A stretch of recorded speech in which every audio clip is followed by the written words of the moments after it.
Creo que vamos a estar en contacto, si las cosas están bien, con un economista de jerarquía, con el cual veníamos hablando ya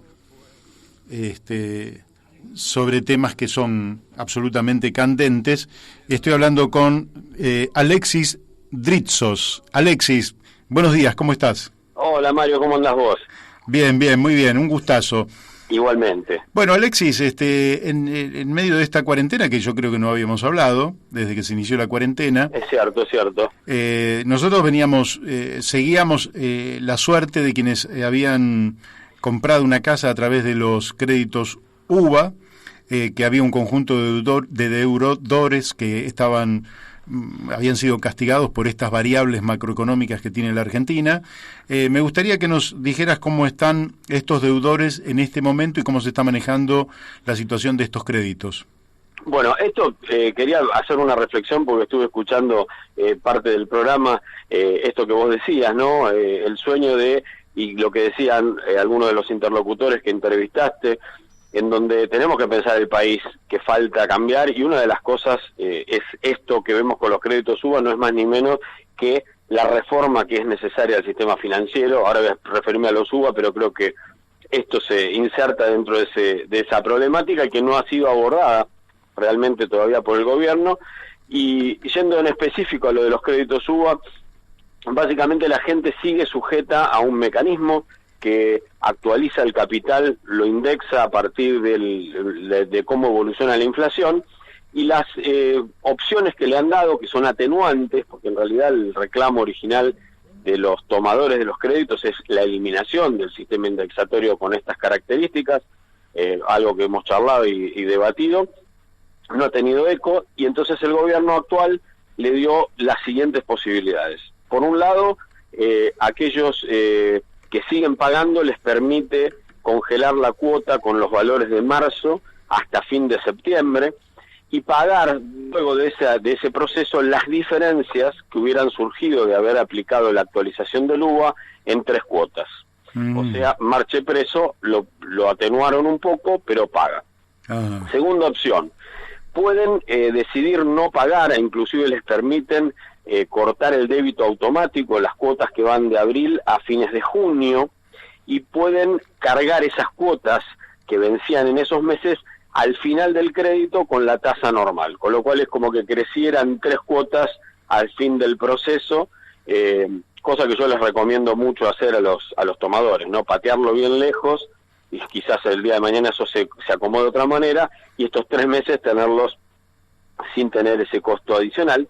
Y la tercera opción es no pagar, si no pagan, pero después, a partir de octubre, si pagan el total de la cuota, pagan sin punitorios. O sea, pagan sin ningún tipo de recargo, pero la pagan. Son las 3 opciones que existen hoy para los créditos UVA, pero siguen funcionando del mismo modo, y lamentablemente vemos que el índice de inflación tiende a no aflojar. Parecía que iba a bajar, pero bueno, estamos observando que está moviéndose bastante fuerte el tema inflacionario, con lo cual el panorama no es muy alentador a futuro para los tomadores de créditos UVA. Y yo imagino además que habrá muchas familias que tomaron un crédito pensando en una actividad económica, qué sé yo, tengo un comercio, tengo un taller, tengo lo que tenga, y de pronto se me cae la actividad y mi ingreso se desvanece. Es terrible porque generalmente los medios han tomado solamente el drama, muy fuerte por cierto, de los tomadores para compra de vivienda, pero lo que vos decís es una gran verdad, porque vos fíjate, hay gente que ha comprado vehículos para poder usarlos de remis, de taxis, para transportar mercaderías, etcétera, como hay gente que ha tomado esos créditos para hacer una refacción, para poder poner en marcha un localcito comercial, algún pequeño emprendimiento, y están totalmente descalzados entre ya de movida con la economía de crisis previa a la pandemia. Imaginemos lo que es el panorama ahora, en donde directamente uno ha visto en los lugares que vivimos, en los barrios, uno ha visto algún localcito que arrancó y que lo agarró la pandemia, y muchos de esos se han financiado con un crédito de ese tipo. Así que realmente es muy triste que no se pueda resolver eso. Y uno ve estas cosas que uno a veces no entiende. Vos hablabas del Congreso, de la visión que debe tener como facilitador de ser una usina de ideas para los gobiernos, porque en realidad el estado de parlamentar es ese, y vos fijate que estamos hablando de la sustentabilidad de la deuda soberana de la Argentina, pidiéndole racionalidad al acreedor, y nosotros no hacemos lo mismo con estos tomadores de créditos que están atados y que son nuestra gente. Entonces sí, esas claro. cosas son las que a mí me parece que hay mucho por hacer en la agenda del día después, ¿no? Bien.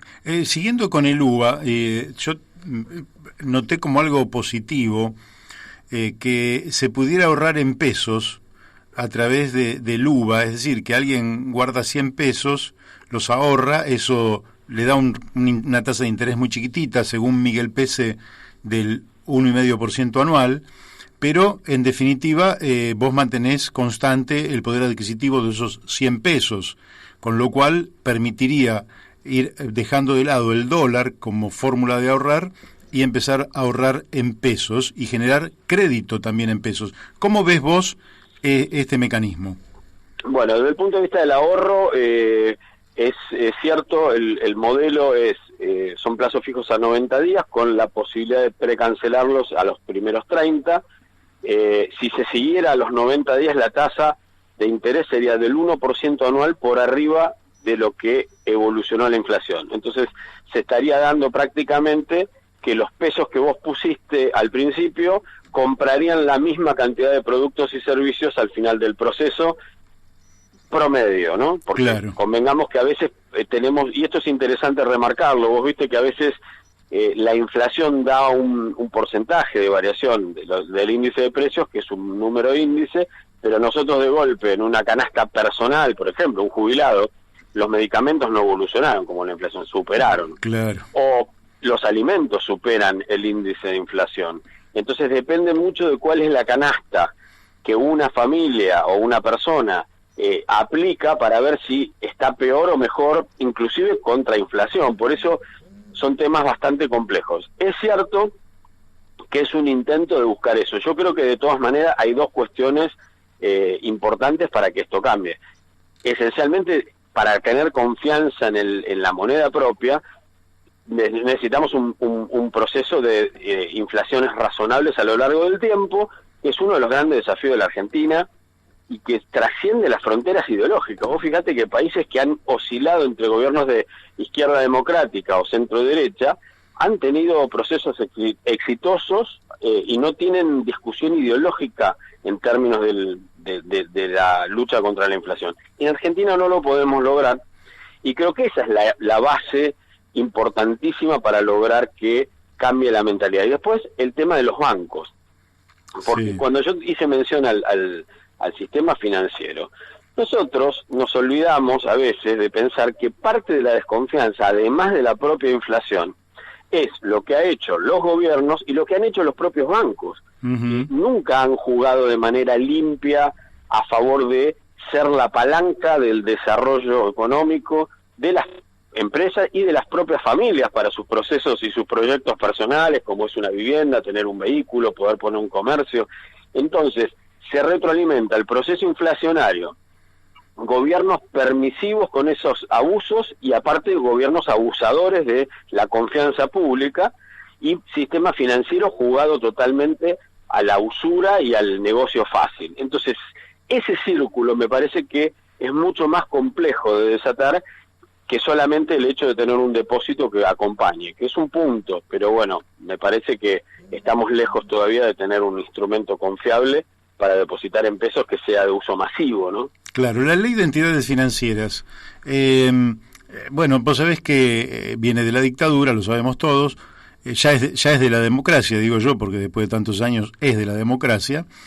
Hay muchos proyectos en el Congreso Nacional. ¿A qué atribuís vos que después de 36, 37 años de vida democrática no se haya modificado esta ley a un problema de lobby, un problema de falta de voluntad del poder político, no meterse con los bancos? ¿A qué lo atribuís vos? Yo lo atribuyo a varias cosas. Primero que nada que, bueno, acá quizás va a salir el socialista que hay en mí, ¿no? Que lamentablemente, con muchos matices, en términos generales, la política ha sido muy conservadora. Es decir, no tener las agallas, la voluntad, y quizás tienen el temor de hacer los cambios estructurales que modifican privilegios. Y esto es ser conservadores, mantener el status quo de una forma u otra, más allá de los matices, y estos ejes, como la reforma tributaria o la reforma financiera, son temas claves que hacen a los resortes que una nación tiene que tener soberana, una nación soberana que apunta al desarrollo de su sociedad, necesita manejar de otra manera. Esto es inadmisible. Y yo creo que tiene que ver con que los lobbies tienen mucho poder, con que muchas personas que acceden al poder político no quieren o no pueden, o son seducidos de alguna forma para que no cambie nada, y se termina haciendo maquillaje. Yo creo que ahí es donde nosotros tenemos que darnos cuenta que esa agenda estructural está pendiente, y no puede ser que la República Argentina siga teniendo un sistema tributario o un sistema financiero. Yo creo que son dos sinónimos. Si uno tuviera que buscar el mayor atraso para demostrar el atraso de nuestro país en materia económica, quizás esos dos ejes son los centrales: ver cómo funciona el sistema financiero y cómo funciona nuestro sistema tributario. Son realmente calamitosos, y es vergonzoso que la democracia, en sus 30 y pico de años de funcionamiento, no se haya animado a hacer el cambio que hay que hacer. Así es. Te hago otra pregunta que tiene que ver con, que se la hice a Margarita Stolbizer hoy. Ella nos dio su mirada, pero lógicamente que estamos en pleno proceso de renegociación de una deuda de la cual, bueno, nunca se hizo una auditoría, nunca se le investigó. Volvemos al tema de la ley de entidades financieras, ¿no? Es decir, aquí yo, aparte, tengo postura, sé por qué no se audita la deuda, pero al margen de eso, dejando de lado estas cuestiones, sí. Te pregunto, ¿estás viendo que Argentina termina acordando en el tema de la deuda, o pensás que marchamos a un default? ¿Qué evaluación haces? ¿Qué es lo que estás viendo? Lógicamente que lo vamos a terminar sabiendo el 22 de mayo, ¿no? En primer lugar, yo quiero remarcar algo que pienso y que he dicho más de una vez. Argentina está en default, hace rato. Y los mercados lo saben, los gobiernos lo saben, los organismos internacionales de crédito, y los únicos que parecen no saberlo son los periodistas argentinos, que están queriendo, en algún sector del periodismo, tratando de responsabilizar al gobierno que lleva 4 meses en el poder, de achacarle si va a entrar o no en default. Argentina está en default. Tuvo un respirador artificial, con el costo consiguiente que fue tener al Fondo Monetario saliendo a apagar el incendio del descalabro que armaron en poco tiempo el gobierno anterior, porque desmadró un esquema de endeudamiento que era razonable para la Argentina y su capacidad de producir, dicho por los propios gobernantes de ese momento. Cuando asumían, decían que Argentina tenía un ratio razonable para sostener su deuda, y se endeudaron a lo loco, se engolosinaron y así nos llevaron. Entonces yo creo que ahí hay un primer punto. En ese sentido, la propuesta argentina original me pareció muy razonable, podía haber sido mucho más agresiva, y tiene un concepto clave que entra en juego, y que si uno repasa un poco, por ejemplo, las políticas de Portugal, una de las claves fue que Portugal se aseguró y mantuvo durante el gobierno socialista que siguió del gran ajuste el concepto de la solvencia fiscal, y más allá de los objetivos distintos que el socialismo se planteaba en materia social, etcétera, pero siempre pensando en la sustentabilidad de sus compromisos. Y ese concepto me parece muy razonable. Ahora, evidentemente lo que está proponiendo el gobierno no ha sido aceptado por la mayoría, y hay 4 ejes sobre los que se está negociando. Yo creo que finalmente se va a encontrar un camino, espero que así sea, soy optimista de que, dadas las circunstancias y la propuesta y la posibilidad de mejorar esa propuesta, que todavía hay margen para hacerlo, y que hoy puede jugar a favor algún dinero que el Fondo Monetario tiene guardado y que no nos entregó, pueda servir como para bajar la exposición, digamos, de poner un adelanto, poner algún dinero dulce como para mejorar la oferta, puede llegar a surtir efecto, y creo que hay herramientas. Soy optimista de que va a mejorarse la situación, y tenemos hasta el 22 para el primer capítulo, porque podría extenderse. Si Argentina paga los $500 millones de los intereses, caídos, se extendería el plazo. Bien, bueno, perfecto. Alexis, te agradezco muchísimo la participación aquí en La Brújula por Radio La Luna y te mando un fuerte abrazo. Bueno, igualmente y muchas gracias. Bueno, gracias a vos, al contrario. Hasta luego. Hasta luego. Bueno, hemos hablado con el economista Alexis Dritsos sobre todos temas candentes, de actualidad y que hacen a la vida de los argentinos.